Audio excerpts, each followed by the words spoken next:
Ouchi a 76 ans. Elle n'a pas d'enfant, donc pas d'héritage à transmettre. Cela fait 25 ans qu'elle habite dans cet appartement parisien et elle ne compte pas en changer.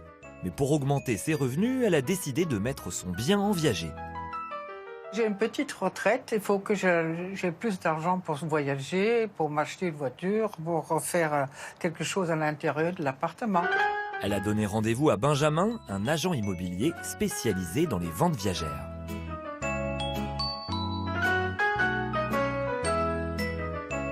On voit tous les monuments de chez vous. On voit Montmartre, Montparnasse, la Tour Eiffel. On voit tout. Vous êtes bien, hein? À l'instar d'une vente classique, Benjamin va faire le tour du propriétaire pour procéder à l'estimation du bien.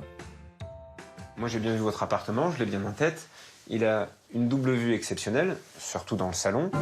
Ouchi vit dans un grand 3 pièces de 68 mètres carrés, situé au 13e étage de cet immeuble, un quartier où le mètre carré se situe aux alentours de 8 000 €. Ça veut dire que votre bien, le prix moyen, c'est 544 000. De cette valeur du bien, en fait, on va enlever ce qu'on appelle le droit d'usage. En viager occupé, le vendeur ne récupère pas la totalité de la valeur vénale du bien, car il garde l'usufruit. Il continue d'habiter dedans jusqu'à sa mort.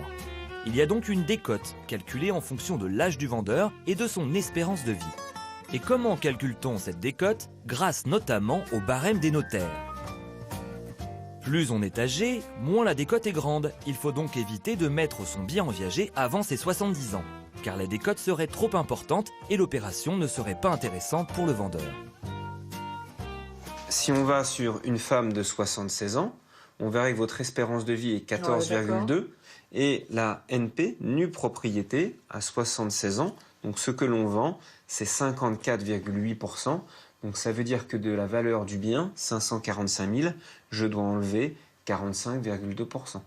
Mais du coup, ce qu'on vend, c'est 545 000 moins 14 ans d'occupation, soit 264 867. C'est ça qu'on vend.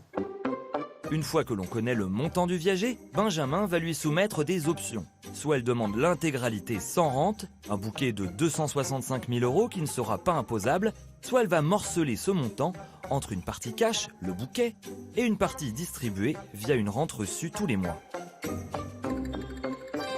Avec 100 000 € de bouquet, vous pouvez avoir 1 331 € de rente. Si on prend un exemple avec un bouquet de 80 000 €, vous avez 1 500 € de rente, tous les mois.